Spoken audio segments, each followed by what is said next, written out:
Hello, my name is Yuval Raphael.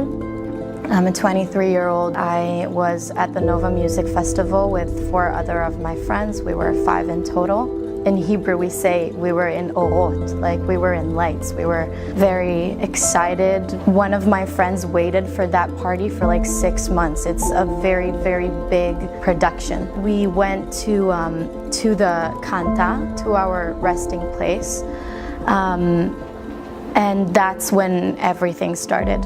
And I remember looking immediately at my phone and I saw 40 updates, 40 notifications of red alerts. I was pretty calm about it because before October 7th, I was positioned in the army. I was the one that allows Palestinians in for work. There's a lot of Palestinian employees that have authorization to go inside Israel and work and then go back. So still, I was very, very calm. Like I was a pretty calm person. So when I saw all of that, I was like, let's just stay. Like, we're on the Gaza Strip. This is something that happens here. But then after a few minutes, everyone started screaming like, you have to evacuate, this party is done. So we took all of our stuff, we took the tent and everything, and we just ran to the car. And that's when I saw all the missiles. There was a lot of people trying to get out, so there was a line of cars. We took a left and started driving. The idea was to go to Bar's house, which is 15 minutes away from where the party was in Kibbutz Oraner. When we connected to the 232 road, we started seeing cars going around, like going back to where the party is.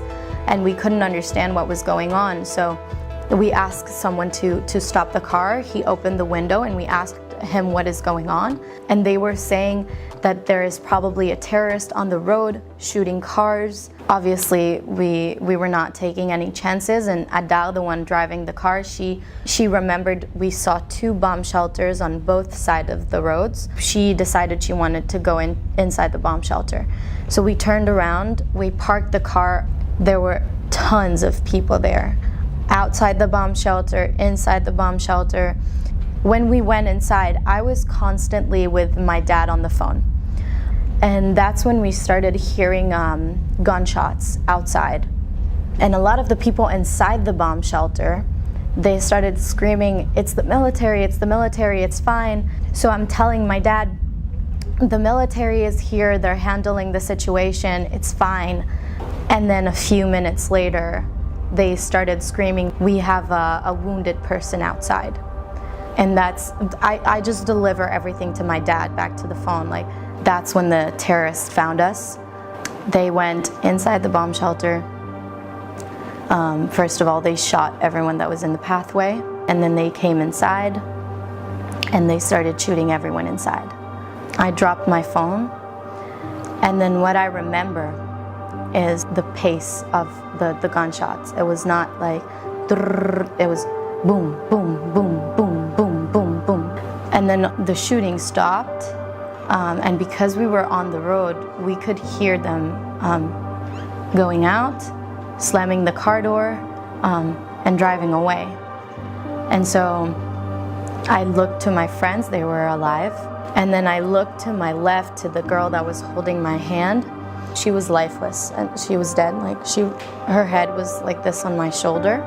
I remembered my leg really hurting, and then I looked to my leg and I had this dead body all over my leg. We were around 50 people. After the first shooting, I called my dad to tell him I'm alive, and I was like, Dad, there is dead people, you have to call the police, you have to tell them to get to us. Like, he's processing the whole thing during the conversation. איפה את? תשלח משטרה לפה. אבא, יש מלא מתים, תשלח משטרה לפה. אני שולח. מתים? אבא, בבקשה, תשלח משטרה לפה. אני שולח עכשיו. ממי, תהי רגועה. תשארי איתי על הקו, אל תנתקי ממני את הקו, טוב? תהי בשקט. And then there is like a switch that happens to him. He goes like, play dead. Play dead, just play dead, just hang up the phone with me, just play dead. יובלי, רגע, ויש שם מחבלים עדיין? מסתובבים, אבא, תשלחו ניידות. תהיי מתה. יובלי, תהיי מתה. תהיי מתה. תנתקי את הטלפון ממני, תהיי מתה. ביי. I hung up the phone. I told everyone that was in the bomb shelter that every single time that we hear them coming, we have to play dead. Even the ones who got gunshots. They came back inside, they shot again. Every time that they went out, I took my phone and I started calling the police constantly. And they were like, send me your location. And it was very bad signal inside the bomb shelters. After constantly calling the police for 4 hours and them constantly coming inside the bomb shelters, shooting more and more people, I had kind of like a breaking point. My leg felt like it was gonna explode. It was so hot inside. I remember the last conversation with one of the people that answered the phone from the police. And he told me again, there is a unit coming to you. That's where I snapped, telling him, but that's not true. No one is coming, no one is coming. It's been 4 freaking hours. Why is no one coming here? You're leaving us. Next time, maybe I won't be able to call you. Like, they keep killing people and we can't go out. And he's like, don't go out. Don't go out of the bomb shelter. When is someone coming? And I was just tired. I was so tired. I didn't want to call them anymore. I didn't want to talk to anyone. And I started asking myself, like, when is this going to end? Is this going to end? Am I going to die? And my leg was like the hardest part of everything. Like, I could feel my bones in this part starting to crack. And I remember at that point, I was done. אבוש, אני עוד חיה, יש לי גופה ומלא רגליים שנשענות לי על הרגל כבר על 4 שעות. אני חושבת שהצטרכו לקרות לי אותם למה. אבל למה הם לא באים? למה אף אחד לא בא? למה? The next time they come, I don't bend down. Like, I stay up, and obviously they're gonna shoot me and put a bullet in me, and that's it. And that, in a very weird way, calmed me down. Like, I knew when it's going to end. Like, I didn't know when the next time they're going to come, but I knew that the next time it's done. Like, I don't feel this pain anymore. I'm not in this situation anymore. I'm done. So, because that calmed me down, I did find the strength the next time they came to fight more and to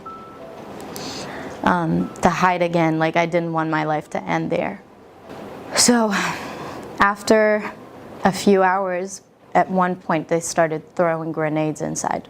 The feeling that I remember is that when there was shootings, my heart was racing. But the first time I heard a grenade, I felt like my heart stopped. Like, the bombing was so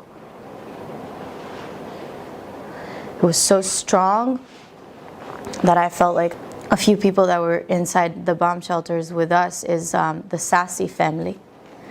Avi Sassi, he jumped on the first grenade. I remember also at one point, every time after they started shooting throwing grenades, every time I opened my eyes, I could see like there's less and less people.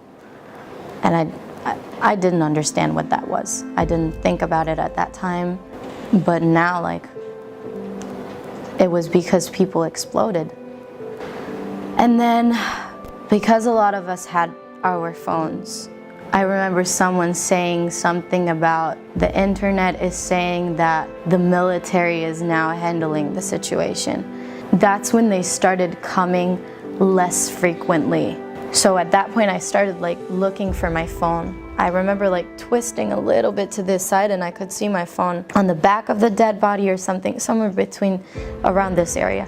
And I found it and I picked it up and I called my dad. He told me on the phone, I found a rescuer. Like, I found someone that will pick you up. He is with the unit, he is looking for his daughter, which is also there. Talk to him, send him your location, and then he'll come get you. And then I told that to my friends. I called him. He asked me to count the survivors inside, like how many survivors there is inside. He said he was gonna be there in half an hour.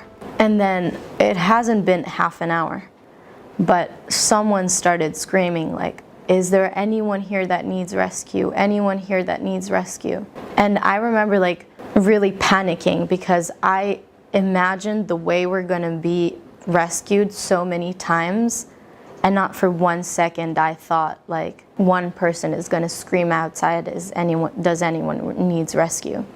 And then all of the other people that were with me in the bomb shelter, they started screaming, yes, we need rescue, we need rescue, we need rescue. And I remember looking at Bar, my friend, and she's like, we're not getting out, we're not getting out. Also, my dad told her on the phone, there is a lot of terrorists that is disguised as military people. Don't go out, still play dead, play dead. And then I remember this guy coming inside. He had one arm on the wall and the other arm to the pathway with a gun.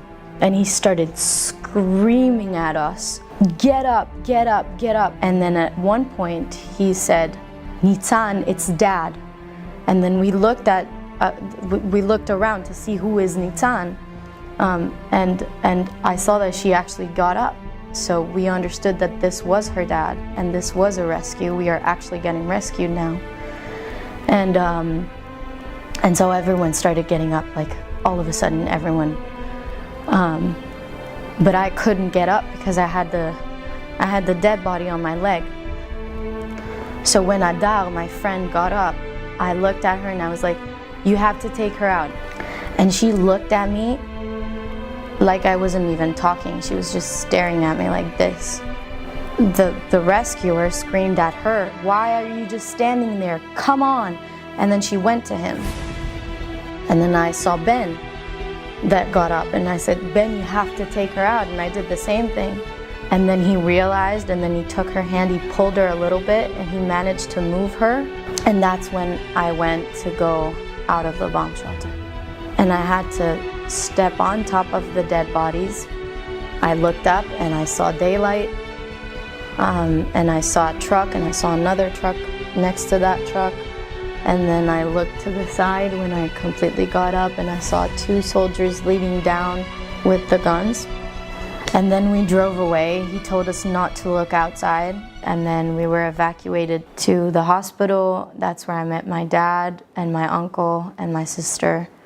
After the first week, we did an interview in the press, and it gave me strength, like to explain or to talk about it or to, like there was nothing I could do in that situation. Instead of only the bare minimum of trying to play dead.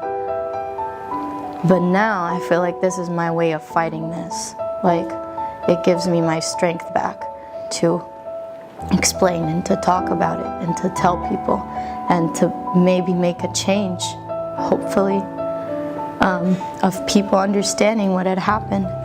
So it's kind of the way to fight them back. It helps me heal a little bit because it helps me feel like I am fighting back. And also, this cannot happen again.